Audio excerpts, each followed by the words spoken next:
আমিরে জামাত ডক্টর শফিকুর রহমান প্রধান অতিথি, বিশেষ অতিথি বাংলাদেশ জামাত ইসলামের সহকারী সেক্রেটারি জেনারেল মাজলুম আলেমে দিন মাওলানা রফিকুল ইসলাম খান। বাংলাদেশের ঐতিহ্যবাহী জেলা এটা মানিকগঞ্জ। সারা দেশে জেলার নাম আছে, ফাইটটা যায়, যদিও এখন উনি কোথায় আছে আল্লাহ জানে। আয়াতের তাফসিরে মুনির মুফাসসির লিখেছেন, কেউ যদি নেতা হতে চায়, নেতৃত্বের কোয়ালিটি তাকে অর্জন করা লাগবে আগে। দুনিয়াতে কেউ যদি নেতৃত্ব দিতে চায়, নেতা হতে চায়, 5টা কোয়ালিটি মাস্ট বি লাগবেই, আর 5টা জিনিস তাকে ছেড়ে দেওয়া লাগবে। আজ বাংলাদেশ স্বাধীন হওয়ার পরে যারা নেতৃত্ব দেওয়ার জন্য এগিয়ে আসতেছেন, আপনি মিলান তো এগুলো আছে কিনা। আমি কিন্তু কোরআন দিয়ে বলছি, আমার বাবার কথা না। তাফসীরুল কোরআন মাহফিল আপনি লিখেই দিয়েছেন, যদি কোরআন দিয়ে কথা বলতে দেন তাহলে আমি 5টা বলি। হ্যাঁ,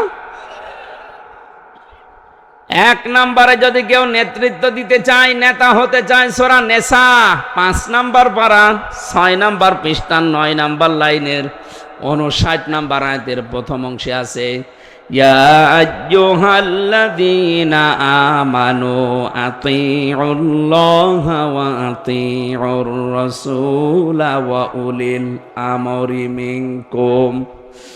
ইমানদারেরা আল্লাহর ইতাআত করো, রাসূলের ইতাআত করো, আর তোমাদের ভেতরে যারা উলিল আমর, যারা নেতা, তাদেরকে মেনে চলো। এখানে শর্ত আছে 2টা।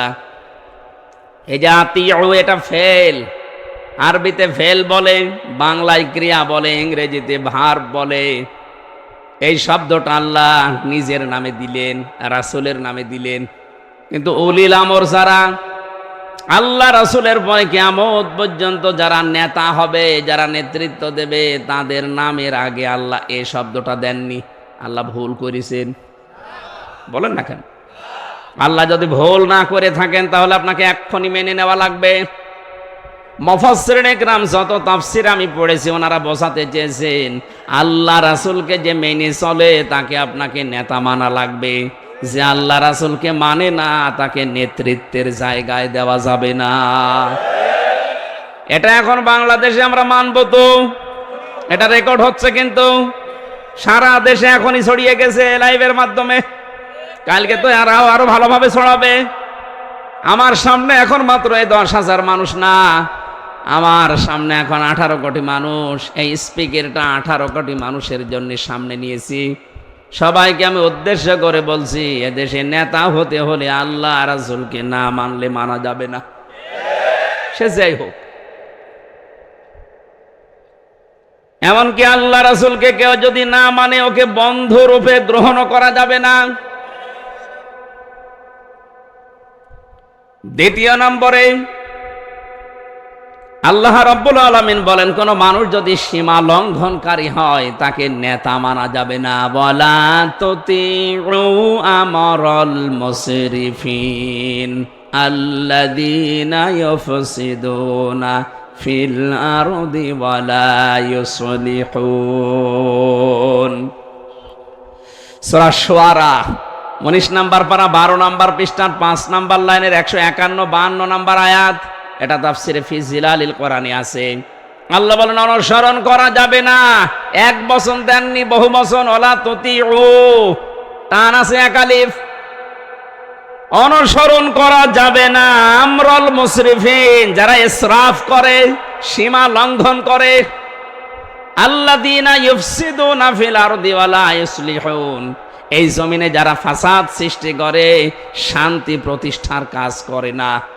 ও বাংলার মুসলমানেরা, এই পৃথিবীতে ফাসাদ শব্দের ব্যাখ্যা আমি যত পেয়েছি, ফাসাদ শব্দের প্রথম অর্থ হচ্ছে আল্লাহর বিরুদ্ধে কোনো আইন বানানো। আল্লাহর বিরুদ্ধে যারা আইন বানিয়ে দেশে প্রতিষ্ঠা করতে চায়, তারা আল্লাহর ভাষায় ফাসাদ সৃষ্টিকারী। এক কথা বলেন না কেন? ফাসাদের দ্বিতীয় অর্থ হচ্ছে বিশৃঙ্খলা তৈরি করা। এটা তৈরি করতে যে যেই মাধ্যম বেছে নেয়, অনেকে আসছে ওরা গুপ্ত হামলা চালাচ্ছে বিভিন্ন জায়গায়, এটাও ফাসাদের অন্তর্ভুক্ত। এই যে বিভিন্ন সময় আমরা দেখি বিভিন্ন জিনিসের সিন্ডিকেট করে দাম বাড়িয়ে দেন, কোন সময় টিকিটের দাম, কোন সময় পেঁয়াজের দাম, কোন সময় চাউলের দাম। এক কথা বলেন না কেন? এটা বাড়াই না? এগুলো যারা করেন এটা ফাসাদের অন্তর্ভুক্ত। এইটা আছে ইবনে কাসিরে। আপনি শুধু লিখে নিয়ে বাড়িতে যে মিলাবেন, দেখবেন এইটাই পাবেন। সুতরাং এই দেশে যারা এই যে ফাসাদ গুলো সৃষ্টি করতে যায় তাদের অনুসরণ করা যাবে না, এটা আমি বানালাম। এরপরও যদি কারো মনে মনে রাগ হয়, আমার মনে হয় রাগ হচ্ছে আমার উপরে না আল্লাহর উপরে। তাহলে ফাসাদ সৃষ্টিকারীকে নেতা মানা যাবে না, যারা সিন্ডিকেট করে করে মানুষকে কষ্ট দেয়। আমিরে জামাত ডাক্তার শফিকুর রহমান ঘোষণা দিয়েছেন, এদেশে যদি ইসলাম ক্ষমতায় যেতে পারে যত রকমের সিন্ডিকেট আছে সব ভেঙ্গে গুড়িয়ে দেওয়া হবে। 3 নাম্বারটা বলি, এটা বলে একটু সমস্যা আছে, তারপরও আমি চোখ বুঝে বলছি যেন আমি মনে করি কেউ নেই সামনে। কোন মহিলা নেতা হতে পারবে না, এটা আমি বানাইনি। সূরা নিসা 5 নাম্বার পারা 2 নাম্বার পৃষ্ঠা 10 নাম্বার লাইনে 34 নাম্বার আয়াতের প্রথম অংশে আছে, আর রিজালু কাওয়ামুনা আলান নিসা। নেতৃত্ব দিতে হবে পুরুষদেরকে, আর মেয়েরা হবে তাদের আজ্ঞাবহ।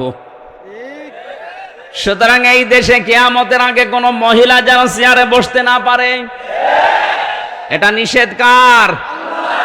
প্রশ্ন আসবে সামনে, কিন্তু দেখবেন এই যে নিজুম মজুমদারের মতো শয়তানরা, ওরা কিন্তু প্রশ্ন তুলবে তরিন আফরোজের মতো। আর কালামানিক তো এখন বিসি উড়ে গেছে, ও আর বলবে না, কারণ শিক্ষা হয়ে গেছে। এই শয়তানরা যেহেতু বাইরে আছে, এরা কিন্তু কালকে ফতোয়া ছড়াবে, হ্যাঁ উনি মেয়েদের বিরুদ্ধে, তুমি এত মহিলাদের পক্ষে কি কইরেছো তুমি?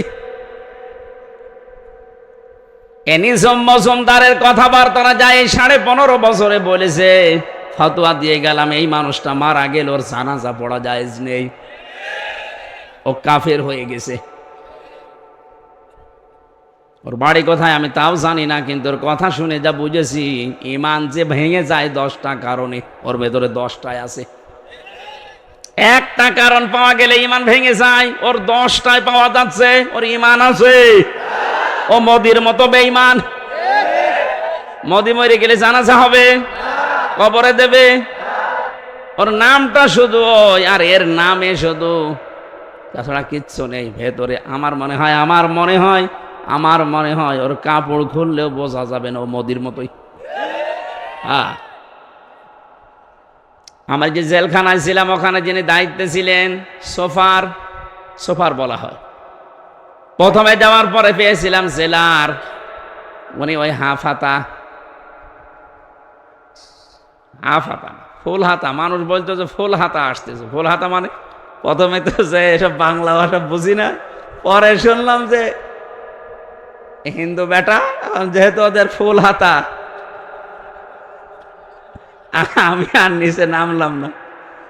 অনি দেবদুলাল চলে গেল, এরপরে আসলো সুব্রত বালা, আমি যে এটাকে ফুল হাতা কি, পরে শুনছি যে ফুল হাতা মানে কাটা নেই।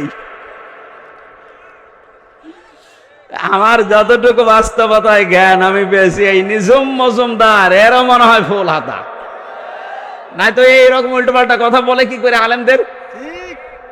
ওই শয়তান খালি বলে হ্যাঁ কি করেছে আলেমরা, এদেশে কি অবদান আছে তার। আরেক শয়তান কি করেছে মানে, এদেশে আলেমরা কি কোনো জায়গায় বসতে পেরেছে যে কি করেছে কথা বলিস?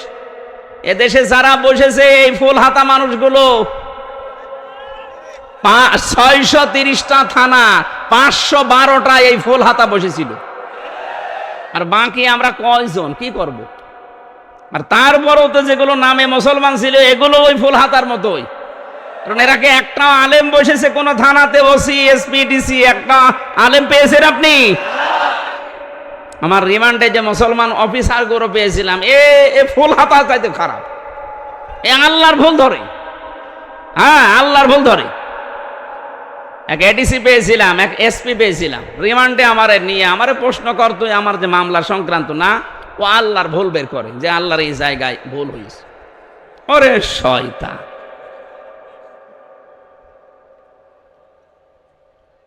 তিন নাম্বারটা এই জন্য বলছেন কারণ এদেশে এতদিন পর্যন্ত এদেশটা সফলতার মুখ দেখেনি। নবীজির হাদিস হচ্ছে লা ইউফলিহা কওমুন, ওই জাতি কখনো সফল হতে পারে না সেই জাতির নেতৃত্বে আছে কোনো মহিলা। নবীর এই কথা মিথ্যা হবে। এই জন্য আগামীতে যারা আসবেন আমরা চাই তারা পুরুষ হয়ে আসবে, কোন মহিলা চেয়ারে আমরা বসতে আর দিতে চাই না। যে আসুক পুরুষ মানুষ আসুক। ভাই বলে আমার চাচা এরশাদের মতো পুরুষ হলে তো সমস্যা, সকালে এক কথা বলে বিকালে আর এক কথা বলে, এইরকম পুরুষ চাই না। অন্তত একটু মাজা শক্ত আছে, কথা বলছে না কেন? তারপরেও চাচা এরশাদের যৌবন ছিল, 84 বছর বয়সেও স্ট্যাটাস দিত যে আমার যৌবন পুরা অটুট। না, জীবনের সবচাইতে বড় শখ যে খালি আমাদের চাষই বাড়াইতো। দেখ মারা গেছে, আল্লাহ তার ভুল ত্রুটি মাফ করে তাকে জান্নাত দিক। তার কিছু ভালো কাজ আছে এদেশে মানবতার জন্য, আল্লাহ যেন মাফ করেন। কিন্তু মানবতার যারা দুশমন ছিল আল্লাহ যেন তাদের মাফ না করেন।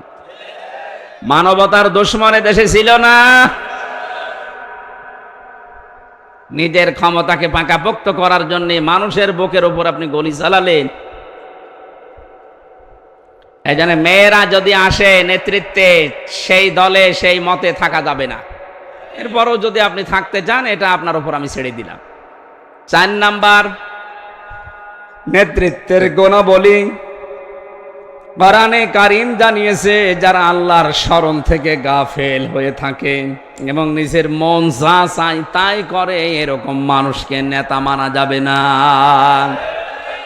ওয়ালা তুতিউ মান আগফালনা কলবাহু আন যিকরিনা ওয়াত্তাবা হাওয়াহু ওয়া কানা আমরুহু ফুরতা।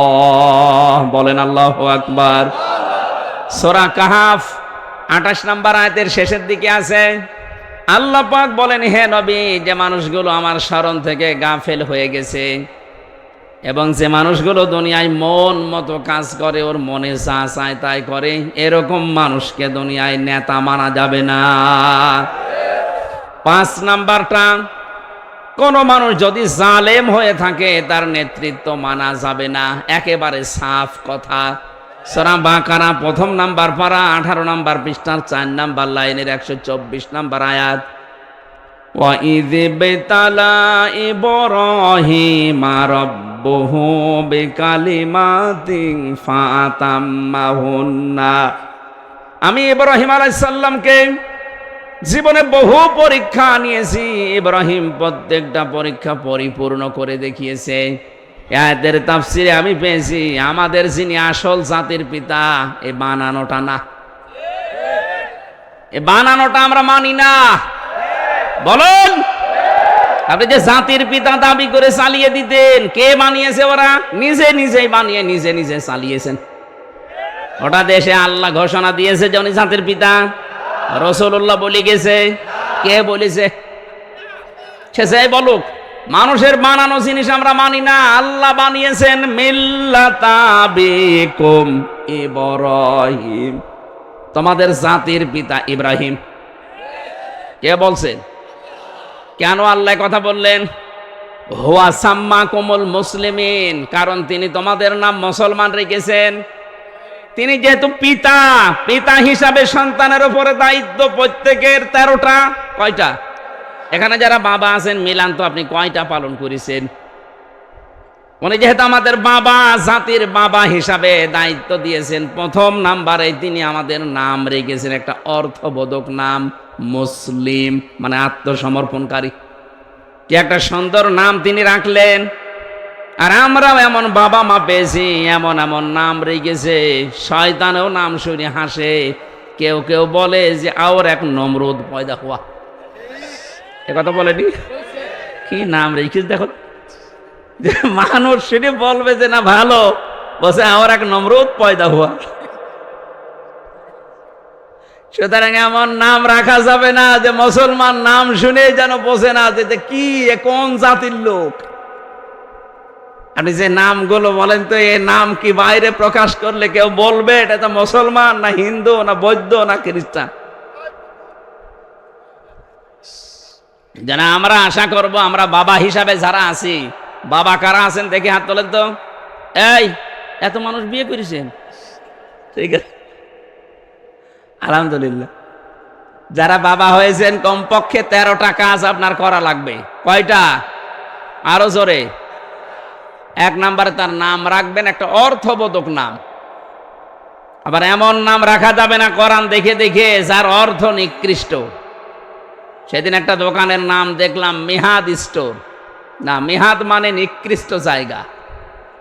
ওরা আমি জিজ্ঞাসা করলাম কোথায়, বলছো হুজুর আমি কোরআন পড়তে গিয়ে পেয়েছি বিসাল মিহাদ। আরে শয়তান, ওটা জাহান্নামের নিকৃষ্ট জায়গার নাম।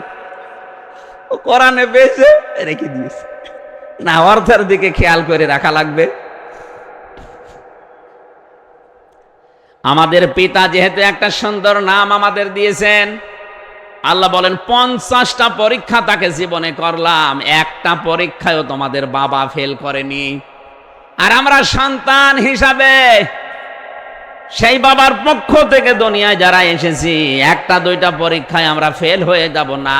এখন থেকে সিদ্ধান্ত নেব পরীক্ষা যত আসুক আমাকে বাবার মতো পাস করাই লাগবে। আল্লাহ আমার বাবার পরীক্ষায় পাশ করার পরে এত বেশি খুশি হয়েছিলেন, তাকে বলেছেন ক্বালা ইন্নী জাইলুকা লিন্নাসি ইমামা। হে ইব্রাহিম, তোমাকে আমি মানব জাতির জন্য নেতা বানিয়ে দিলাম। হযরত ইব্রাহিমকে আল্লাহ লিল মুসলিমিনা ইমামা দেয়নি। এই এখানে নড়াচড়া করে দেবেন, বসেন। লিল মুসলিমিনা দিয়েছেন, লিন্নাস দিয়েছেন। আমাদের বাবা শুধু মুসলমানদের নেতা না, তামাম পৃথিবীতে মানুষ পদবাচ্চে যারা বিবেচিত সবার জন্য তিনি নেতা। বাবা হিসাবে সঙ্গে সঙ্গে আমাদের মালিক আল্লাহকে বলেছিলেন ক্বালা ওয়া মিন যুররিয়াতি। হে আল্লাহ, নেতৃত্ব দেওয়ার গোনা বলি, এই যে নেতা, এটা কি আমি নিজেই নাকি আমার সন্তানরাও এটা পাবে? আল্লাহ পাক সাফ জবাব দিয়েছেন ক্বালা লা ইয়ানালু আহদিজ জালিমিন। হে ইব্রাহিম, তোমার সন্তানাদি যারা কিয়ামত পর্যন্ত আসবে তারাও নেতা হতে পারবে, কিন্তু জালেমের জন্য আমার কোনো অঙ্গীকার নেই। এই আয়াত থেকে প্রমাণ হয় যারা জালেম তাদের জন্য নেতা হওয়া হারাম। বলেন কতক্ষণ হারাম? ইয়ানালু এটা মোজারে, বর্তমান ভবিষ্যৎ, প্রেজেন্ট ফিউচার। বর্তমানে জালেমরা নেতা হতে পারবে না কিয়ামত পর্যন্ত। এই আয়াতটা থাকবে কোরআনে। কিয়ামত পর্যন্ত এই পৃথিবীতে যারা আসবে, যারা জালেম তাদের জন্য নেতৃত্ব দেওয়া জায়েজ নেই। এই 15.5 বছরে যেহেতু ওরা জালেম প্রমাণ হয়ে গেছে, নাকি ওয়াজ করা লাগবে? ওরা যে জালেম এটা প্রমাণ হয়নি। আরে ভাই, আমি তো মাজলুম, আমি নিজেই বলছি। মাওলানা হোসাইন বলছিল না 3টা বছর যে জঙ্গি মামলা দিয়ে আমারে আটক করে রেখেছিল, পুরাটা জুলুম। এই যে কোরআন হাতে নিয়ে বলছি জঙ্গি কি আমি নিজেও জানি না। কয়েকদিন আগে তারপর আমার মামলা খারিজ হয়ে গেছে। আদালত কর্তৃক প্রমাণ হয়েছে যে আমি নির্দোষ, আমার কোনো সম্পৃক্ততা এর ভেতরে নেই, কোনো দোষ ওরা পায়নি, আমাকে বেকসুর খালাস দিয়েছে।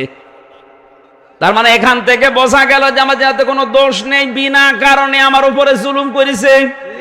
বলুন, আমি মাজলুম আর ওরা জালেম। জালেমদের জন্য নেতৃত্ব দেওয়া তো জায়েজ নেই। আমরা চাই এই দেশে যেন কোনো জালেম আর এই নেতৃত্বের জায়গায় ফিরে আসতে না পারে। যারা বলছে আমরা চট করে আসবো, আপনি আসেন, আপনাকে আসাচ্ছি। তারপরও আপনার নামে যা হয়েছে আন্তর্জাতিক অপরাধ ট্রাইব্যুনালে, এই সামনে মাসের ভেতরে আপনাকে ধরে নিয়ে আসলে আনবে। আপনারা চট করে আসা লাগবে না, ফট করে নিয়ে আসা হবে। নেতৃত্ব দেওয়ার জন্য না, যা করেছেন অন্যায়ের সাজা দেওয়ার জন্য। কারণ জালেমদের সাজা দেবে সরাসরি আল্লাহ না, এটা ঠিক না। জালেমদের বিরুদ্ধে মামলা দেবে আল্লাহ, কিন্তু সাজা দেবে মুমিন বান্দারা। এটা আমি বানালাম নাকি? এই যে সূরা তাওবার 14 নম্বর আয়াতে আছে কাতিলুহুম ইউআযযিবুহুমুল্লাহু বিআইদিকুম। আল্লাহ পাক বলেন কাতিলুহুম, তাদেরকে তোমরা হত্যা করো। ইউআযযিবুহুমুল্লাহ, আল্লাহ নিজে তাদেরকে শাস্তি দেবেন। কিভাবে? বিআইদিকুম, তোমাদের হাতের মাধ্যমে। আল্লাহ যে আমাদের হাতের দ্বারা এখন জালেমদের শাস্তি দিচ্ছে, এর ওয়াজ করা লাগবে? অলরেডি শুরু হয়ে গেছে। যতগুলো জালেম ছিল আমরা চাই প্রত্যেককে দেশের ইমানদারদের হাতে আল্লাহ যেন শাস্তি দেয়। বিআইদিকুম, তোমাদের হাতের দ্বারা। কি করবেন আল্লাহ? ওয়ায়ুখজিহিম, তাদেরকে অপমানিত করবেন। একটা একটা করে করছে না? কারো বিচি উড়ে যাচ্ছে, কেউ পচা ডিম খাচ্ছে। ইখজিহিম ওয়ায়ানসুরকুম, তিনি তোমাদেরকে সাহায্য করবেন। আলাইহিম, তাদের উপরে। আল্লাহ পাক যেন ওরা যে অন্যায়গুলো করেছে এই ট্রাইব্যুনালের মাধ্যমেই ওদের উপরে যে বিচার হবে, এই বিচারে যেন আল্লাহ সাহায্য করে। আর উনি করবেন। ওয়ায়ানসুরকুম, অ্যানসুর এটা মজারে বর্তমান, ভবিষ্যৎ, প্রেজেন্ট, ফিউচার। আলাইহিম, তাদের উপরে। ওয়ায়াশফি সুদুর কওমিন মুমিনিন, যেন মুমিনদের অন্তরটা প্রশান্তিতে ভরে যায়। আমরা কোরআনের পাখিকে যেভাবে ইনজেকশন দিয়ে বিদায় দেওয়া হয়েছে, যে জালেমের কথা মতো এটা করা হয়েছে, আমরা যখন দেখব জালেমকে ওভাবে করা হচ্ছে, তখন আমাদের অন্তর ভরে যাবে। আল্লাহ পাক বলেন ওয়াইযহিব গায়যা কুলুবিহিম, তোমাদের অন্তরে বহু দুঃখ যাতনায় 15.5 বছরে জমা হয়েছিল, এটা আমি আল্লাহ দূর করতে চাই। আমি মনে হচ্ছে বানাচ্ছি। কোন হুজুর নিয়ে আসবেন, নিয়ে এসে বসান, একটা শব্দ ভুল হয়নি, সব আমি দেখে দেখে বলছি। আল্লাহ বলেন ওয়ায়াতুবুল্লাহু আলা মাইয়াশা আল্লাহু আলিমুন হাকীম। আমার প্রথম কথা ছিল জালেমদেরকে মামলা দেবেন আল্লাহ, আর শাস্তি দেবেন আল্লাহ মুমিনদের হাতে, দুনিয়ায় আর পরকালে আল্লাহ নিজে। এখানে জালেমরা নেতৃত্ব দেওয়ার অধিকার আর রাখে না, ওরা অবৈধ। এই জমিনের জন্য জালেমরা কি আরো জোরে কি? এজন্য মোড়ে মোড়ে জালেম যারা এই দেশে ছিল, সে বড় জালেম হোক, মাঝারি হোক, ছোট হোক, ওদের নামের তালিকা করে করে দোকানে দোকানে টাঙিয়ে দেবেন। কোন জালেম যেন এই দেশে আর নেতৃত্বে আসতে না পারে। কারণ ওদের দুনিয়াও শেষ, ওদের আখেরাতও শেষ। আপনি ভুল করে করেন, না জেনে বুঝে করেন, আপনি যেহেতু জালেম। আল্লাহু লা ইয়াহদিল কওমাজ জালিমিন, জালেমদেরকে আল্লাহ হেদায়েত দিচ্ছে না, দেবেও না। সুতরাং আপনার সব শেষ। আমরা যারা মাজলুম হয়েছিলাম, এখন আমাদের আনন্দ। কথা বলেন এখন। মাজলুম দোয়া করলেই সঙ্গে সঙ্গে আল্লাহ এটা কবুল করে নেয়। হাজারো মাজলুম যারা জেলখানায় আমি দেখেছি, কত মানুষ জেলের বাইরেও রাত কাটিয়েছে, ধানের জমিনে, বাগানে, নদীর ধারে, নৌকার ভেতরে ঝোপড়ি পেটে, সেখানে 1-2 বছর, 5 বছর, 10 বছর মনে হচ্ছে সংসার করে নিয়েছে, অথচ নিজের বাড়ি ঘর সব ফেলে। যে জালেমরা অত্যাচার করে একে মাজলুম বানালেন, তার চোখের পানি বৃথা যাবে। মাওলানা মামুনুল হককে আমি কাঁদতে দেখেছি জেলখানায়, মাওলানা শাখাওয়াত হোসেন রাজিকে আমি কাঁদতে দেখেছি। হাউমাউ করে শিশুর মতো এই লোকগুলো কাঁদত। এ মানুষগুলো কেঁদেছে শুধু এই মাজলুম অবস্থায়, এই কষ্টে পড়ার কারণে, নিজের অপরাধের কথা স্মরণ করে। এই জালেমদের প্রতি যে অভিশাপগুলো আলেমরা দিয়েছে, আমার মনে হয় আল্লাহ এগুলো সব আরো সে তুলে নিয়েছে। আমরা 5টা বিষয় যে বললাম, নেতৃত্ব দিতে পারবে না, নেতা হতে পারবে না। নেতা হওয়ার কোয়ালিটি আল্লাহ কোরআনে দিলেন। সামনে যদি কোনো জালেম আসে, আমরা তাকে নেতা মানি না। যদি আল্লাহর শরণ থেকে গাফেল কোনো মানুষ সামনে আসে, তাকে আমরা মানি না। কোন মহিলা যদি আসে, তাকে আমরা নেতা মানি না। বলুন, আল্লাহ রাসূলকে যা আনুগত্য করে চলে না, তাকে মানি না। যারা আল্লাহর সীমা ওভারটেক করে, সীমা লঙ্ঘন করে, লিমিট ক্রস করে জীবন চালায়, আমরা তাদেরকে নেতা মানি না। আল্লাহ আমাদেরকে নেতৃত্বের গুণাবলী যেগুলো দিয়েছে, এরকম গুণাবলী যাদের পাবো তাদের মেনে চলার তৌফিক দেন। সেটা যদি আমার আত্মীয় নাও হয়, আল্লাহর নির্দেশ আমাকে মানাই লাগবে। সূরা কসস, এই সূরা থেকে আমরা 3টা আয়াত পড়েছি, তাফসীর আকারে কথা বলার চেষ্টা চালাচ্ছি। কষ্ট হচ্ছে? জবান খুলে কোরআনের আয়াত আগে পড়েন। আউযু বিল্লাহি মিনাশ শাইতানির রাজিম। বিসমিল্লাহির রহমানির রহিম।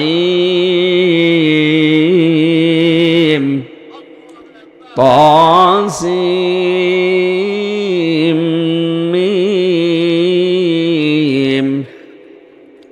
তিলকা আয়াতুল কিতাবিল মুবিন। নাতলু আলাইকা মিন নাবাই মূসা ওয়া ফিরআউনা বিল হাক্কি লিকাওমিন ইউমিনুন। কসস কোন সূরা? সূরা কসস। বলেন বলেন। কসস শব্দের শাব্দিক অর্থ ঘটনা সমূহ। অনেকগুলো নবীর কাহিনী, ঘটনা আল্লাহ আমাদেরকে শুনিয়েছেন কিছু শিক্ষা নেওয়ার জন্য। আল্লাহ বলেন, আমি প্রথমে যে শব্দগুলো দিয়ে শুরু করেছি এটা হরফে মুকাত্তাআত। এর অর্থ দুনিয়ার কেউ কাউকে আমি জানাইনি, আমার নবীকে আমি জানিয়েছিলাম, কিন্তু নবীজি এগুলো প্রকাশ করেননি। কোন কোন মুফাসসিরিন ইকরাম এটা অনুমানের ভিত্তিতে একটা অর্থ দাঁড় করিয়েছেন। তাসিম মিম, তারা জানিয়েছেন এটা আমার নবীজির নাম হবে। রব্বুল আলামিন বলেন, তিলকা আয়াতুল কিতাবিল মুবিন। এই যে আয়াতগুলো এখন তোমাদের সামনে বর্ণনা করা হবে, এটা গোপন কোনো কিতাবের আয়াত না, এগুলো সব স্পষ্ট কিতাবের আয়াত। অথচ বাংলার মুসলমানদের জন্য আফসোস, কোরআনে আল্লাহ যতগুলো কথা আমাদের শুনিয়েছেন, আমরা মুসলিম যারা দাবি করছি, আমাদের কাছে কোরআনের কথা স্পষ্ট না অস্পষ্ট? না, আমাদের কাছে এখনো অস্পষ্ট। আমরা এখনো অনেকে এটা বুঝি না। এটা বোঝার জন্য যে সিস্টেমগুলো চালু করার দরকার ছিল, ওইগুলো এই 15.5 বছরের পথ সব বন্ধ করে দেওয়া হয়েছিল। কারণ মানুষ তো শিখবে শিক্ষার মাধ্যমে। সেই শিক্ষা ব্যবস্থা থেকে কোরআন বাদ দিয়ে, নবীজির জীবনী বাদ দিয়ে, বাবার জীবনী অনেকেই ঢুকিয়েছিল। কোরআনে কারীম আল্লাহ বলেন, আমি স্পষ্ট ভাবে নাযিল করেছি, আলহামদুলিল্লাহিল্লাযী আনজালা আলা আবদিহিল কিতাবা ওয়া লাম ইয়াজআল লাহু ইওয়াজা। সব প্রশংসা আল্লাহর জন্য, যিনি তার বান্দার উপরে এমন কিতাব দিয়েছেন যে কিতাবে কোনো বক্রতা নেই, কোনো গোপন কথা নেই। কোরআনে আল্লাহ কোনো মারেফতের কথা দেননি, যা দিয়েছেন সব স্পষ্ট। সুবহানাল্লাহ বলতে পারেন না? অথচ আজ বাংলাদেশ সহ বিশ্বে বহু মুসলমানের কাছে কোরআন এখনো স্পষ্ট হয়নি, তাদের কাছে অস্পষ্ট হয়ে আছে। আল্লাহ বলছেন, আমি কোনো গোপন কথা, কোনো অস্পষ্ট কথা দেয়নি। তাহলে আমাদের কাছে এটা স্পষ্ট করতে হলে এর পেছনে সময় দেওয়ার দরকার নেই, ছোটবেলা থেকে আরম্ভ করা দরকার। কি করে এটা আমাদের জীবনে স্পষ্ট করা যায়? কোরআনে কারীম যাদের কাছে স্পষ্ট হয়ে গেছে, এই মানুষগুলো তখন আর গোপনে থাকেনি, তারাও প্রকাশ্যে আসার চেষ্টা চালিয়েছে। হযরতে আব্দুল্লাহ ইবনে মাসউদ রাদিয়াল্লাহু তাআলা আনহু, সূরা রহমান যখন নাযিল হয়ে গেল, তিনি শুনলেন। শোনার সঙ্গে সঙ্গে তিনি বললেন, হে নবী, আমার একটু অনুমতি দেন, কোরআনের এই আয়াতগুলো আমি কাবার চত্বরে জবান খুলে একটু পড়তে চাই। নবীজি নিষেধ করেছিলেন যে অবস্থা ভালো না, এখন পড়ার দরকার নেই। তিনি যেহেতু বাক শক্তি পেয়েছেন, কথা বলতে পারেন, কোরআনের আয়াতগুলো তিনি পড়া আরম্ভ করলেন কাবার চত্বরে গিয়ে। আর রহমানু আল্লামাল কোরআন। যতগুলো সাহাবীর জীবন আমরা পড়েছি, কোন সাহাবী কোরআনের কাছে আসার পরে গোপন ছিল আমি পাইনি। হযরত ওমর যেই দিন মুসলমান হয়েছেন, ওই দিনই তিনি বলেছেন, হে নবী, যে ধর্ম আমি গ্রহণ করলাম এটা কি সত্য না মিথ্যা? তিনি বলেছেন সত্য ধর্ম। হযরত ওমর বলেছেন, হে নবী, সত্য জিনিস গোপনে থাকবে না, আপনি আমার অনুমতি দেন আমি একটু কাবার চত্বরে মিছিল দিয়ে আসি। বিশ্ব নবী মুহাম্মদুর রাসূলুল্লাহর ওই সামনে সেই কয়জন সাহাবী ছিলেন? মাত্র 40 জন। তাদেরকে নিয়ে তিনি কাবার দিকে একটা মিছিল আরম্ভ করলেন। লিল্লাহি তাকবীর। হযরত ওমর মুসলমান হওয়ার পর, কোরআনে কারীম পাওয়ার পরে তিনি ওপেন হতে চায়। আর এই দেশে 15.5 বছরে দেখলাম হাজারো মুসলমান, হাজারো আলেম তারা বলতো, হুজুর আমি গোপনে আছি। আপনি কোন কোরআন পড়েছেন আমি তো বুঝি না। সাহাবীরা কোরআন পড়লে তারা ওপেন হতে চাইতো, কারণ তারা কোরআনে কারীম স্পষ্ট এইটাই বুঝতো। আপনিও ওই কোরআন পড়ে আমরা আলেম হলাম, এমন আলেম হয়েছে যে আলেম হওয়ার পরে হুজুর আমি গোপনে আছি। এ গোপনে থাকার কারণেই তো সালেমরা এই কথাগুলো সব জেনে ফেলেছে। আমরা যাই করি ইসলামের জন্য এই গোপনে আছি যারা বলতো তারা সব লাগিয়ে দিত। কথা বলে না কেন? তাছাড়া কোন লজ্জা এত বড় একজন জালেমাকে কওমি জননী উপাধি দিল? নৌকা মার্কায় দাঁড়াবেন এই নিয়তে আপনি এত বড় ভুল করে ফেললেন। জেলখানায় 76 জন আলেম ছিল আমার সাথে হেফাজতে, প্রত্যেকে এই লোকটা যেই দিন এই নাম দিয়েছে সেই দিন এর জন্য বদদুয়া দিয়েছে যে আমাদের ডুবিয়ে ফেললো লোকটা। উনি নৌকা মার্কায় দাঁড়িয়েছেন আর মার্কা পাননি দেশে, কুকুর মার্কায় দাঁড়াতেন তাও পাশ করতেন।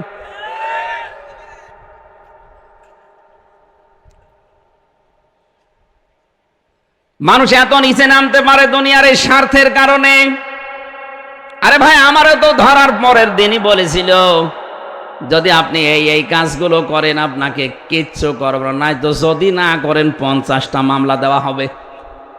আমি ওই সময় যদি মেনে নিতাম 3 বছর না 3 দিনও আমার থাকা লাগতো না। আমি কোরআন পড়ে বুঝেছি কোরআনের কাছে আসলে কেউ গোপন থাকতে পারে না, ওমরের মতো ওপেন হতে চায়। আর ওরা এমন আলেম, গোপনে গোপনে গোপনে, মানে জাতীয় মসজিদের ইমাম। একটা দেশ কত বড় দুর্নীতিগ্রস্ত হলে জাতীয় মসজিদের ইমাম পর্যন্ত পালিয়ে যায়। পালিয়ে তো গিয়েছে, আবার এসেছে জোর করে দখল করার জন্য, জনগণ জুতা দিয়ে পিটিয়েছে। পরের দিন আবার স্ট্যাটাস দিয়েছে যে জনগণ আমার জুতা দিয়ে মেরেছে কিন্তু জুতা আমার গায়ে লাগেনি। ওরে শয়তান, লজ্জা শরম থাকলে এসব লেখে। ধন্যবাদ জানাচ্ছি ধর্ম উপদেষ্টা যিনি আছেন ডক্টর আফামা খালেদ হোসেন, উনি যে এখন যাকে লাগিয়েছেন বাইতুল মোকাররমের খতিব হিসাবে, মুফতি আব্দুল মালিক হাফিজাহুল্লাহ, যোগ্যতা সম্পন্ন একজন মানুষ। আল্লাহ তার থেকে যেন হেদায়েতের যে বাণীগুলো আছে, তিনি যে খেদমত দিয়েছেন সারা জীবন, এটা যেন আরো ভালোভাবে এই জাতির জন্য উপকার যেগুলো ছড়িয়ে দেওয়ার তৌফিক দেন। আল্লাহ তার হায়াতে বরকত দেন, বলেন আমিন। অনেক যোগ্যতা সম্পন্ন মানুষ তিনি, বাতিলের পাঁচাটা গোলাম না। এতদিন যারা কোরআন পড়েও বলতে না উনি দিনকাল ভালো না, গোপনে আছে, আপনি আর কতদিন গোপনে থাকবেন বলেন? এখন একটু ওপেন হওয়ার সময় আসেনি? আল্লাহ শুনিয়েছেন কেন জানেন? আল্লাহ পাক বলেন না তোলো, আমি তেলাওয়াত করে শোনাচ্ছি আলাইকা, আপনার কাছে। এটা শুনিয়েছে কে? কার কাছে? নবীজির। বলেন বলেন, আপনি খেয়াল করেছেন আল্লাহ নিজে শোনাচ্ছেন তেলাওয়াত করে করে নবীজির কাছে। মিন নাবাই মূসা ওয়া ফিরআউনা বিল হক। মূসা এবং ফেরাউনের নাবা মানে ঘটনা। মূসা এবং ফেরাউনের যে ঘটনা ঘটেছিল, হে নবী আপনি তো দেখেননি। আপনাকে আমি কোরআনের মাধ্যমে তেলাওয়াত করে করে শোনাচ্ছি, আপনি একটু ভালো করে মন দিয়ে শোনেন, দেখেন কি আছে এর ভেতরে। লিকওমি ইউমিনুন, যারা বিশ্বাস করে তাদের জন্য। আমরা যা বিশ্বাস করি আল্লাহর উপরে, আমাদের জন্য আজকের এই তেলাওয়াত আল্লাহ করে শোনাচ্ছেন। এবার শোনেন আল্লাহ কি বলেন। আমার তো মনে হচ্ছে 1500 বছর আগে নাজিল হওয়া আয়াত, মনে হচ্ছে বাংলাদেশ দেখে আল্লাহ এই মাত্র নাজিল করলো। আপনি মিলান দেখবেন, মিলে যাবে। খাপের খাপ, মমতাজের বাপ, একেবারে মিলে যাবে। থাকবেন তো? থাকবেন না?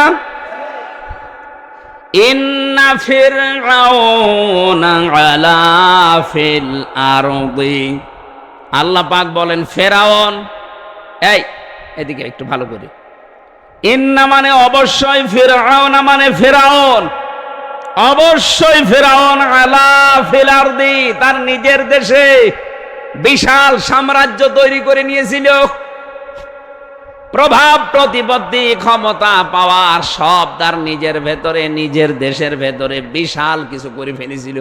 650 বছর রাজত্ব চালিয়েছে একটা দেশকে, কোনোদিন মাথা ধরেনি। এই করতে গিয়ে সে কয়েকটা কাজ বেছে নিয়েছিল, এটা হাজার হাজার হাজার বছর আগের কথা। অথচ এতদিন পরে আমরা দেখতে পেলাম এ পৃথিবীতে যারা লেডি ফেরাউন নামে পরিচিত তারাও এইটাই করেছে। তারা নিজের দেশের ভেতরে প্রভাব প্রতিপত্তি এমন পর্যায়ে পৌঁছিয়েছে, এটা পৌঁছাতে গিয়ে কয়েকটা কাজ তারা হাতে নিয়েছে। এক নম্বরে ওয়াজাআলা আহলাহা শিয়াআন ইয়াস্তাযইফু তায়ফা, এক নম্বরে ওই দেশে যে দল বিদলে মানুষকে বিভক্ত করে করে ছোট ছোট দল বিদলে বানিয়ে রেখেছিল, আপনি তাকান এই দেশে মানুষ যত তার চাইতে দল বেশি। কারণ এক লোক এমনও আছে যে নিজে মানুষ একজন অথচ দল করে দুইটা। কথা বলছে না কেন? মানুষ একজন দল করে কয়টা? তাহলে এদেশে মানুষ যত তার চাইতে দল বেশি। ফেরাউন তার উলু প্রকাশ করার জন্য, তার আমিত্ব, তার বড়ত্ব, তার ক্ষমতা টিকিয়ে রাখার জন্য এক নম্বরে করেছিল দেশে দলে বিদলে বিভক্ত করেছিল মানুষকে। এটা ফেরাউনের বুদ্ধি। আর এই বুদ্ধি আমাদের পাশের রাষ্ট্র এ দাদারা একে দিয়েছে যে মানুষকে দলে বিদলে বিভক্ত করে দেন। আর আমরা পাগল, তাকান আমাদের ভেতরে মানুষের কাছে দলই বেশি। কোন বিষয় নিয়ে যদি মত পার্থক্য হয় মেনে নেওয়া যাবে, দল পার্থক্য করবেন কোন কারণে? এক আহলে হাদিস নাম করে তাদের ভেতরে 9 দল। এই কথা বলছে না কেন? ইসলামী যত দল আছে এই দেশে দেখেন 27টার উপরে খালি বিদলে, খালি শাখা প্রশাখা বের করেছে। এগুলো সব করিয়েছে ওরা। শুধু একামতে দিন যারা এদেশে কায়েম করতে চায়, আমি সারা দেশ ঘুরে দেখেছি, এদের ভেতরে কোনো দলাদলি নেই। এই একটাই দল আছে, যাই করেন না কেন দিন কায়েমের ব্যাপারে সব এক। আপনি হাত বুকে বাঁধেন, নাভিতে বাঁধেন, কপালে বাঁধেন, যেখানে বাঁধেন ছেড়িয়ে দেন, কিন্তু দিন কায়েমের ব্যাপারে তারা সব এক। কথা বলেন। আর বাকি যা আছে জেনারেল বলেন, ইসলামী নাম নিয়ে বলেন, ছোটখাটো দলে বিভক্ত করে শুধু সভাপতি আর সেক্রেটারি, আর কেউ নেই। হ্যাঁ, আপনি তাকান। তাহলে একটা দল আমার দৃষ্টিতে আমি বেশি, একামতে দিনের দায়িত্ব যারা পালন করে। হ্যাঁ, এদের ভেতরেও ছোটখাটো মত পার্থক্য আছে। এদের ভেতরে হাত কেউ বুকে বাঁধে, কেউ নাভিতে বাঁধে, কেউ ছেড়ে দেয়, কেউ আমিন জোরে বলে, কেউ আস্তে বলে, কেউ মোনাজাত হাত তুলে করে, কেউ হাত ছেড়ে দিয়ে করে। একটা জায়গায় তারা সব এক, যে এই দেশে দিন কায়েম করা লাগবে। আপনি মিলিয়ে বলেন তো এই বিষয়টা কি আমি বানিয়ে বললাম? তাহলে ফেরাউনের এই ফাঁদে ওই জামানায় পা দিয়েছিল সবাই, শুধু একটা দল ফাঁদে পা দেয়নি, সেটা মুসা নবীর দল। আল্লাহ ওইটাই জানিয়েছে, ইয়াস্তাযইফু তায়ফাতাম মিনহুম, তাদের ভেতরে সে একটা দলকে দুর্বল করা, হীন করা, ছোট করে রাখার জন্য টার্গেট নিয়েছিল। তাফসিরে ফি জিলালিল কোরআন ইবনে কাসির মুফাসসির লিখেছেন ওই দলটার নাম ছিল মুসা নবীর দল। ফেরাউনের আরেকটা টার্গেট ছিল ইউযাব্বিহু আবনাহুম ওয়া ইস্তাহয়ী নিসাআহুম ইন্নাহু কানা মিনাল মুফসিদিন। ওই জামানায় সে পুরুষ মানুষদেরকে মেরে ফেলতো আর মেয়েদেরকে বাঁচিয়ে রাখতো। তাফসিরে 2টা অর্থ দিয়েছে। এই গল্প করছেন মানে? আমি কি আর কে মারছি? কথা যদি পরে প্রশ্ন করে বলতে না পারেন,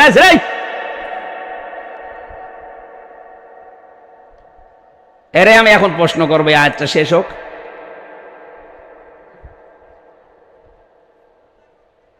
ফেরাউন যে ওই জামানায় পুরুষদেরকে মেরে ফেলতো, মেয়েদেরকে বাঁচিয়ে রাখতে, এর অর্থ বললাম কয়টা বলেন? এবার যারা গল্প করছেন আপনাকে দুইটা বলা লাগবে, এখন বলছি, এরপরে যদি বলতে না পারেন আপনাকে আমি শুনতে আসাবো। আমরা এরকম শ্রোতা দরকার নেই, কারণ বললাম এটা ক্লাস চলছে, ক্লাসের মতো ছাত্র আমার লাগবে। ওই 82 রোল নাম্বার আমার দরকার নেই। কে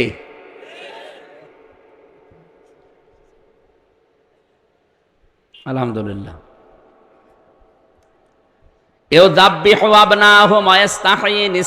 এর ব্যাখ্যা পেয়েছি আমি তাফসিরে দুইটা। এক নম্বরে ফেরাউন ওই জামানায় পুরুষ বাচ্চা যারা হতো মেরে ফেলতো, মেয়েদেরকে বাঁচিয়ে রাখতো দাসীবাদী করার জন্যে। দ্বিতীয় নাম্বারে পুরুষদেরকে কর্মহীন করে দিত, মেয়েদেরকে কর্ম লাগিয়ে দিত। আপনি আজ তাকান তো বিশ্বের দিকে, আমাদের এই দেশে অনেকে এই সিস্টেম চালু করতে চেয়েছিল। পুরুষ মানুষ অনার্স মাস্টার্স করে বসে আছে, আর মেয়ে লোক ম্যাট্রিক পাস করতে দেরি, চাকরি পেতে দেরি হয় না। এটা একটা ফেরাউনি কৌশল। আমি একটু বানিয়ে বলে ফেললাম, আপনি তাফসিরে ইবনে কাসির নিয়ে আসেন, খাপের খাপ আমি মিলিয়ে দিচ্ছি। আমি যা বলি সব পড়ে আসি, এই জন্যই তো ওদের রাগ হয়ে যায় যে সবই মিলে যাচ্ছে, তাহলে মনে হয় আর সামনে আমার বিপক্ষে যাবে, চলে যায় উঠে। সামনে যা আছে 100 ভাগ মিলবে। দেখেন, ইন্নাহু কানা মিনাল মুফসিদিন, ফেরাউন ছিল এই পৃথিবীতে ফ্যাসাদ সৃষ্টিকারী, স্বৈরাচারী। মুফসিদিন শব্দের শাব্দিক অর্থ হচ্ছে সন্ত্রাসী, স্বৈরাচারী, ফাসাদ সৃষ্টিকারী। আমি যে ফেরাউনের দুইটা কর্মসূচির কথা বললাম, ছেলেদের ব্যাপারে আর মেয়েদের ব্যাপারে, বলে নাই? বলেন কি কি ছেড়ে দেবো মানে? গল্প করছে বসে বসে। ও প্রথমে পুরুষ বাচ্চাদের মেরে ফেলতো, মেয়েদেরকে বাঁচিয়ে রাখতো দাসী বাঁধিয়ার ব্যবহার করার জন্যে। 2 নম্বরে সমাজে যেন জারজ সন্তান তৈরি হয়, এই কারণে মেয়েদেরকে সে কর্মসংস্থান দিত আর ছেলেদেরকে অক্ষম করে ঘরে রেখে দিত। মুফাসসিরিনে কেরামের যে ভাষ্য আমরা শুনেছি, আমরা দেখেছি, ওনারা বোঝাতে চেয়েছেন কোন মহিলা যদি নিজের স্বামী বাদ দিয়ে পরপুরুষের কাছে সময় কাটায় বেশি, তাহলে তার সাথে মহব্বত বেড়ে যায় বেশি। মেয়ে লোক ঘরে থাকে কয় ঘন্টা, চাকরি যারা করে সময় বেশিরভাগ বসের সাথে কাটায়, যেন স্বামীর চাইতে মহব্বত বেড়ে যায় তখন স্যারের সাথে। এমনকি অনেককে পেয়েছি তার নিজের স্বামীকে বাদ দিতে রাজি আছে, স্যারকে ছাড়তে রাজি না। নারী পুরুষের অবাধ মিলামেশা চালু করার কারণে 4টা কাজ ফেরাউন করতে চেয়েছিল। 1 নম্বরে এই যে পর্দার বিধান যেখানে থাকে না, ওখানে যেহেতু নারী পুরুষের অবাধ মিলামেশা করার সুযোগ তৈরি হয়ে যায়, ফ্রি মাইন্ড বলে চালায় ওরা, যে এটা ফ্রি মাইন্ড। এই কারণে শয়তান তখন একটা সুযোগ নেয়, মেয়েদেরকে জাল হিসাবে ব্যবহার করে ওদের কাছ থেকে হয় চোখের জেনা, নাই মনের জেনা, নাই হাতের জেনা। এক কথা বলছেন এখন, বাকিটা আমি নাই নাই বললাম। এমন জায়গায় পৌঁছিয়ে যায়, শেষে দেখা যায় যে অবৈধ সন্তান ওর পেটে। বাচ্চা হওয়ার পরে কি গো, তোমার স্বামীর মতো তো বাচ্চার চেহারা হয়নি, হয়েছে সারের মতো, হোক দোয়া করেন। আল্লাহ রাব্বুল আলামিন বলেন, এই যখন চলছিল ওর পায়তারা, হযরত মুসা নবীর এই দলকে যখন হীন, দুর্বল, ছোট, একেবারে কোণঠাসা করে ফেলেছে, আমি আল্লাহ একটা ইচ্ছা তখন করেছি। আল্লাহর ওই ইচ্ছাটা আমরা শুনতে চাই। সূরা নামল সূরা কসস থেকে বলছি, এটা 5 নাম্বার আয়াত। অনুরিদু আন্নামুন্না আলাল্লাযীনা ইসতুযইফু ফিল আরদি। আল্লাহ বলেন নরিদু, আমি নিজে ইচ্ছা করলাম। ইচ্ছা করেছে হামজা, বলেন বলেন, আমি আল্লাহ নিজে ইচ্ছা করলাম। আন্না মুন্না, মানান মানে কি? অনুগ্রহ। মানান মানে আমি আল্লাহ নিজে ইচ্ছা করলাম যে আমি অনুগ্রহ করব, দয়া করব। কাদের উপরে? আলাল্লাযীনা ইসতুযইফু ফিল আরদি, ফেরাউন ওই দেশে ওই জমিনে যাদেরকে দুর্বল করে, হীন করে, ছোট করে, সব কিছু থেকে বৈষম্যের শিকার করে 15.5 বছরে যাদেরকে কোণঠাসা করে রেখেছিল। লেডি ফেরাউন করেছে 15.5 বছরে, আর ওই ফেরাউন করেছিল 600 বছর। কত? কারণ ওর হায়াত বেশি ছিল। 600 বছর একাধারে একটা দলকেও টার্গেট নিয়েছে, বাকি কোন দলকে সেরকম কিছু বলতো না। ওদের বলতো তোরা বিদল দল, খালি ভাগ হ। ছোটখাটো দলে ওদেরকে বিভক্ত করে দিত, আর একটা দলকেও টার্গেট নিয়ে কোণঠাসা করে রেখেছিল। আপনি হাজার হাজার বছর পর একটু বাংলাদেশের সাথে মিলান, ঠিক আমার 15.5 বছরে তাই মিলে যাচ্ছে। 72-73টার উপরে দল এই দেশে, কোন দল বাতিলের টার্গেট না, শুধু একটা দল টার্গেট, যারা এই দেশে একামতে দিন কায়েম করতে চায়। এইটাই মুসা নবীর দল। আল্লাহ বলেন, আমি যখন নিজে ইচ্ছা করলাম যে এদের উপর একটু অনুগ্রহ করি, যাদেরকেও দুর্বল করে রাখলো, দেখি কি করা যায়। ওয়ানাজআলাহুম আইম্মাতান ওয়ানাজআলাহুম, আমি নিজে তাদেরকে নির্বাচিত করলাম, করে দিলাম আইম্মাতান, জমিনে যত মানুষ আছে তাদের নেতা। আমি নিজে মুসা নবীর ওই দলের লোকগুলোকে পুরা এলাকায়, বানি ইসরাইলদের জন্য, পুরা মিশরের জন্য আমি তাদেরকে মানব জাতির নেতা বানালাম প্রথমে। আমার তো মনে হচ্ছে 2024 সালের 5 আগস্টের পর থেকে যা আরম্ভ হয়েছে, যাদেরকে এতদিন কোণঠাসা করা হয়েছিল, তারা এখন মানব জাতির জন্য নেতৃত্বের জায়গায় চলে যাচ্ছে। একটা কথা ভুল প্রমাণ করেন যে না এটা ঠিক হয়নি, আপনি দেখান। অনাজালাহুমুল ওয়ারিসিন, আল্লাহ বলেন আমি তাদেরকে জমিনের ওয়ারিস বানিয়ে দিলাম, উত্তরাধিকারী বানালাম। সামনে আমার মনে হচ্ছে এইটাই হবে, কারণ কোরআনের কথা কোনোদিন মিথ্যা হতে বলেন। পরের শব্দ তো আরো বাস্তব, অনুমাক্কিনা লাহুম ফিল আরদ, আমি মুসা নবীর দলকে জমিনের উপরে শাসন ক্ষমতা দিয়েই দিলাম। অনুরিয়া কেন দিলাম? অনুরিয়া ফিরাউনা ওয়া হামানা ও জুনুদাহুমা মিনহুম মা কানু ওয়া জুনুদাহুমা মিনহুম মা কানু ইয়াহদারুন, আমি ফেরাউনকে, হামানকে আর তার যে দলীয় লোকজন ছিল, তাদের এই সৈন্য বাহিনীকে আমি যেন দেখাতে চাই ওরা সেই বিষয়ে বেশি ভয় পেত, আশঙ্কা করত, তাদেরকে আমি জমিনের শাসন ক্ষমতা দিয়ে দিলাম। আমার মনে হয় 15.5 বছর এদের সবচাইতে বড় ভয় ছিল যেন ইসলাম এদেশে না আসে। সেইটাই যখন এসে যাচ্ছে, হাজার হাজার বছর আগের এই কাহিনী আল্লাহ নবীজির মাধ্যমে আমাদেরকে খেলা করার জন্য শোনাচ্ছেন না। একটা কাজ আছে সামনে আল্লাহর, ওনার পরিকল্পনা যেহেতু অন্যরকম, আমরা চাচ্ছি যেটা উনি শোনালেন এটা যেন তিনি আমাদের দেখান। কথা বলেন না কেন? এটা আমরা দেখতে চাই না। এটা দেখার জন্য যে পরিবেশ দরকার, শুধু সৎ হলে হবে না। যারা এই স্লোগান দেন আল্লাহর আইন চাই, সৎ লোকের শাসন চাই না, এটা ঠিক হয়নি। শুধু সৎ হলেই হয় না, যোগ্য হওয়া লাগবে। এই জন্য যেখানেই দেখবেন ইমানের কথা, সঙ্গে সঙ্গে আমলের কথা আছে কোরআনে। আমলের কথা বলতে গেলে তার আগে একটা শব্দ আছে সালেহ, ইন্নাল্লাযীনা আমানু ওয়া আমিলুস সালিহাত। কথা বলে না কেন? আপনি ঈমান আনলেই হবে না, ঈমানের পাশাপাশি কি করা লাগবে?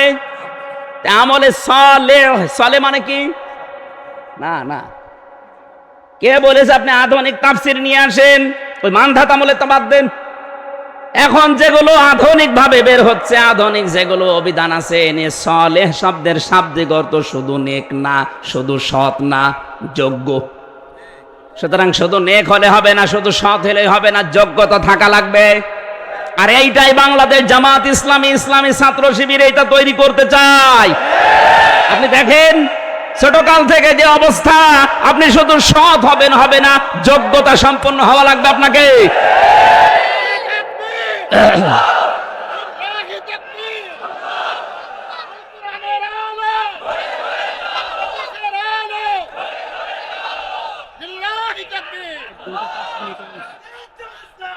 এই বসেন ভাই,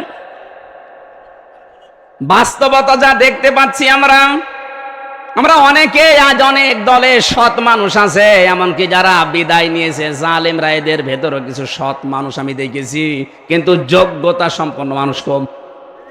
যোগ্যতাটা আলাদা জিনিস, এটা তৈরি করতে হয়, এটা দোয়া করে পাওয়া যায় না। দোয়া তো আপনার লাগবেই, দাওয়া লাগবে, আর দাওয়াটা ট্রেনিং, আর এই ট্রেনিংটা দেওয়া হচ্ছে ছোটকাল থেকে। দেখেন এই জায়গায় যে 9টা 10টা বিষয় আপনাকে প্রতিদিন পূরণ করা লাগে, এমনকি আপনি নামাজ পড়েন জামাতে না একা একা, ওইটাও লেখা লাগে। আমার তো যতটুকু বাস্তব জ্ঞান এবং পরীক্ষিত বিষয় আমি পেয়েছি, এই দেশে যদি কেউ ইসলামী ছাত্র শিবির, ইসলামী ছাত্রী সংস্থা আর বাংলাদেশ জামাত ইসলামী ছোটকাল থেকে করতে আরম্ভ করে, ও যেন বিনা কারণে একটা বিশ্ববিদ্যালয় পড়ে শেষ করে আসে। আপনি একটু মিলিয়ে দেখেন কয় বছর যারা জামাতে ইসলামের রোকন হয়, আমি নাম ধরে বলছি এই কারণে, এই 6 মাস 7 মাস রিপোর্ট পূরণ করা লাগে। 6-7 মাস আপনার জীবনকে কন্ট্রোল করে ফেলবে। আপনি যতই উল্টাপাল্টা চলেন, 6 মাস 7 মাস একটা রিপোর্ট রেখে দেখেন, আপনি যত খারাপ মানুষ হন কন্ট্রোল হয়ে যাবেন। যত উল্টাপাল্টা কাজ আপনার জীবনে থাক, আপনি একেবারে লাইন মতো চলে আসবেন। 5 ওয়াক্ত নামাজ আপনি জামাতে পড়েছেন কিনা, একাকী পড়েছেন, ওইটাও লেখা লাগবে। আবার মাসের পরে এটা দেখানো লাগবে যে হ্যাঁ আমি এটা পড়েছি। কয়টা আয়াত পড়েছেন, বুঝে পড়েছেন না আন্দাজে পড়েছেন, এটা লেখা লাগবে। কয়টা হাদিস পড়েছেন, কমপক্ষে 3টা। এভাবে যদি 6টা মাস কোনো মানুষ জীবন চালাতে পারে, জীবনে তার কাছে কোনো নেশা আসবে না।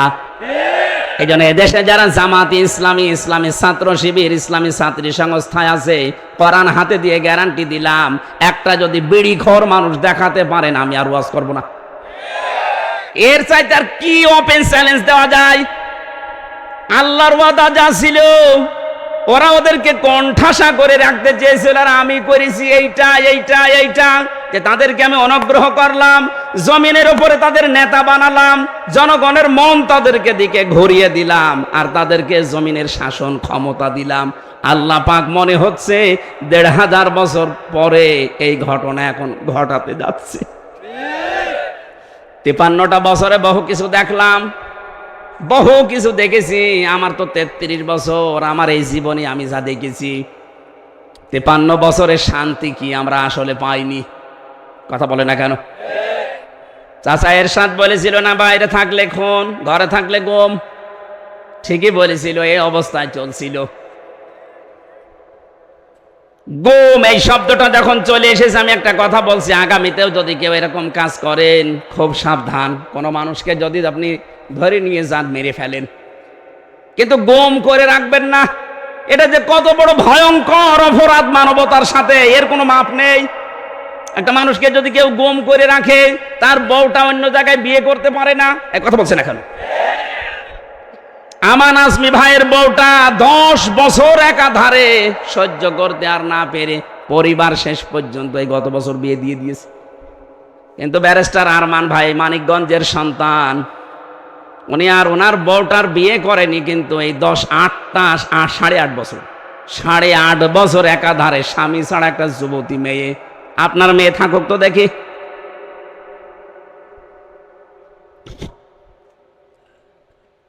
এই জন্য গুম এই বিষয়টা যেন এই পৃথিবীতে আর ফিরে না আসে, বিশেষ করে আমাদের দেশে। এই শব্দটা মারাত্মক, শুনলেই কেমন শরীর শিউরে ওঠে। আমি মাত্র 10 দিন ছিলাম, তাই আমার পরিবার হতাশ হয়ে গেছে। আর যারা 8 বছর 10 বছর 14 বছরও গুম হয়ে পড়ে আছে, আমি আয়না ঘরে দেখেছি 14 বছর একাধারে আছে। ওখানে যে শাস্তিগুলো আমি নিজের চোখে দেখেছি আলেমদের। মুফতি ফখরুল ইসলাম উনি আমার সাথে ছিল, আমারে বলছে, ভাই যে মানুষ শুয়ে থাকে, এটা যে কত বড় নিয়ামত। এ পায়ের ভেতর দিয়ে এভাবে হাত দিত, এরপরে সামনে যে লোহার বেড়ি দেওয়া আছে, ওর সাথে হাত দিয়ে হ্যান্ডকাপ দিয়ে টাঙিয়ে দিত। তাও 2-5 মিনিট 10 মিনিট পরে খুলে দেবে না। 24 ঘন্টা, দিনের পরে দিন, সপ্তাহ, মাস, বছর ওইভাবে কেটে যাচ্ছে। 1.5-2 মিনিট সময় দিত মাত্র টয়লেট করার জন্য। সকালে দিত কাঁচা ছোলা, তাও পচা। দুপুর বেলা দিয়েছে খাবার, তা মনে হচ্ছে কেউ মাখিয়ে দিয়েছে। মাঝে মাঝে দেখতাম ফাঁসির এই কন্টেম সেলের ভেতরে 3টা বছর আমার সাথে ছিল। রাতের বেলা রাত 9:30 10টার পরে শাঁটমাট হয়ে একেবারে হাত পা ছেড়ে দিয়ে শুয়ে আছে। কি গো এরকম কেন করেন? হামজা ভাই, যে মানুষ শুয়ে থাকে এটা যে কত বড় নিয়ামত আমি এই ঘুম অবস্থায় টের পেয়েছি। যারা দায়িত্ব পালন করতো এই যারা আয়না ঘরে, আমার তো বিশ্বাস হয় না যে মানুষ কিনা। এখানে এই কঠোর আচরণ করার পরে বাড়িতে যে ও সংসার করতো কি করে? ওর কি মা বাবা, ওর স্ত্রী সন্তান ওর ছিল না? ও কি করে দায়িত্ব পালন করে যে বাড়িতে কাজ করতো কি করে? ও হয় লাল পানি খেত, নাই গমের বড়ি খেত। এত বড় কঠোর অবস্থা যাদের উপরে তৈরি করা হয়েছিল, এই 15.5 বছর কোন ঠাসা করে ফেলেছিলেন। বৈষম্যের এমন শিকার হয়েছিল তারা, ফার্স্ট ক্লাস ফার্স্ট হওয়ার পরেও বিশ্ববিদ্যালয় থেকে দেখেছি না ওর ব্যাকগ্রাউন্ড কি, ও ইসলামী আন্দোলন করে, এই জন্য ওরে এই জায়গায় দেওয়া যাবে না। এর চাইতে আর বৈষম্য কি আছে দুনিয়ায়? এত কষ্ট করে লেখাপড়া করার পরে আমি যোগ্যতা সম্পন্ন হয়ে তারপর আমি চেয়ারে বসতে পারবো না? আমি 1 থেকে 10-এর ভেতরে আছি, নেওয়ার দরকার আমারে। অথচ 82 যার রোল, তার 35 লাখ টাকা খেয়ে ওই জায়গায় বসিয়ে দিয়েছে, যেহেতু ওর পরিচয় আছে উনি বাবা আর সন্তান। আল্লাহ যেহেতু আমাদেরকে কাহিনী শুনিয়েছেন একটা উদ্বুদ্ধ করার জন্য, মানসিক শান্তি পাওয়ার জন্য, এই শান্তিটা যেন বাস্তবে আমরা আসলে পাই। আল্লাহ তোমার কথা তুমি বাস্তবে রূপ দাও, বলেন আমিন। 53টা বছরে বাবা চালিয়েছে, স্বামী চালিয়েছে, চাচা চালিয়েছে, ভাবি চালিয়েছে, বউ চালিয়েছে। দেখলাম যে কিভাবে চলে। এখন শুধু কোরআন দিয়ে চললে কেমন দেখা যায় এটা দেখতে বাকি আছে। এটা বাকি আছে না? দল মত আমাদের আলাদা থাকতেই পারে, কিন্তু এইটা দিয়ে দেশ চললে কেমন দেখা যায় আমরা এটা দেখতে চাই। হ্যাঁ, কথা বলেন না কেন? কারা কারা এটা দিয়ে চলুক দেশ দেখতে চান? দেখে লিল্লাহে তাকবীর।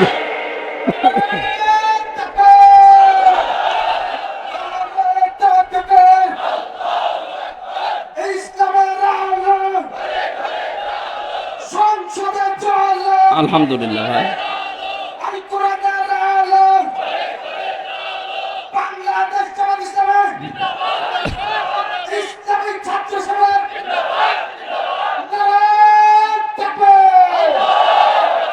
সম্মানিত ভাইরা, 3টা বছর আসলে আমার শরীরটাও দুর্বল হয়ে গেছে। কয়েকদিন আগে এই ডায়াবেটিস এত বাড়িয়েছিল 19-এর উপরে। আমার রক্তের যে হিমোগ্লোবিন নাকি আছে একটা, এটা কমে যাচ্ছিল। রংপুরে সেদিন এত অসুস্থ হয়ে প্রায় 10-12 দিন আমি হাসপাতালের বেডে ছিলাম। এখনো স্বাভাবিক না শরীরে, ঔষধ চলছে, পাওয়ারওয়ালা ঔষধ চলছে। ডাক্তাররা বলছে আপনার ঘুমানো লাগবে, কারণ টেনশনে, চিন্তায় আর রিমান্ডে খুব কষ্ট পেয়েছি। যেন 10টার পরে আর জেগে থাকা ঠিক না, আমার ঘুমানো লাগবে। এখন এমনি রাত হয়ে গেছে, আর একটু আগে উঠলে ভালো হতো। আগামীতে এই এলাকায় কয়েকটা অনুষ্ঠান আমি নিয়েছি। শিবালয় থানার পাশে একটা নিয়েছে ভাইরা, মানিকগঞ্জ শহরে একটা নিয়েছে। যেখানে যেখানে আছে এসার পরে তুলে দেবেন, রাত 10টায় যেন শেষ হয়ে যায়। মিডিয়াদের বলছে এই এটা রেকর্ড করো 1-1.5 মিনিট। এই যে নাম্বারের শেষে 16, 79 না 89 এরকম কিছু নাম্বার থেকে আমার একটা ভিডিও কাটিং করে মোবাইলে কম্পিউটারের মাধ্যমে পেছনে সেট করে কারো কাছ থেকে মানুষ টাকা নিচ্ছে যে আমার দাওয়াত খালি আছে, এই দেখেন হুজুর কথা বলছে। ওরা যারা ওই বিষয়ে পারদর্শী ওই সিস্টেম করে আমারে লাগিয়েছে পেছনে। এই জন্যে আমি বলছি যারা টাকা চায় আমার নামে 2000, 5000, 10,000 চাই হোক, কাউকে চায় না, পয়সা দেবেন না। আর এই 16 নাম্বার আর 79, 89 নাম্বার, এটাই দুইটা যদি ধরতে চান পুলিশের কাছে দিয়ে দেবেন। আর যদি সত্যি সত্যি ওদের ধরতে পান কোনো জায়গায়, আমি এখনো পাচ্ছি না, বহু জায়গা থেকে এরা টাকা নিয়েছে। আমি একেবারে সরাসরি বলে দিলাম আমার নামে কাউকে চায় না, পয়সাও দেবেন না, সে দাওয়াত হোক বা না হোক। যদি কেউ টাকা চায় বলবেন এটা ভণ্ড, এ প্রতারক, এ চিটারি করে টাকা খাবে। ওই মোবাইলে কম্পিউটারের মাধ্যমে যেগুলো দেখাচ্ছে এগুলো সব ফেক। ও আমার সাথে হয়তো কোনো জায়গায় দাঁড়িয়ে ভিডিও করে নিয়ে ওভাবে কম্পিউটারের মাধ্যমে সেট করিস। বহু জায়গা থেকে 2000, 5000, 10,000 টাকা খাচ্ছে। এটা ছেড়ে দেবেন কালকে সারা দেশে। কেউ যেন কাউকে চায়রানাও দেবেন না, মাহফিলের নাম করি। কারো কাছ থেকে আমার টাকা নেওয়ার দরকার নেই। যা দেবেন মাহফিল নেওয়ার পরে, বাড়িতে আসার পর। আমার কথা বোঝা যাচ্ছে? ওই সিটার গুলো, ওই বাটকার গুলো, ওই প্রতারক গুলো যদি ধরা পড়ে, আমি তো ওরে পিটিয়ে মেরে ফেলবো। আজকের মতো আমার কণ্ঠ শরীর চারিদিকে তাকিয়ে শেষ করছি। আগামীতে কথা বলবো ইনশাল্লাহ। না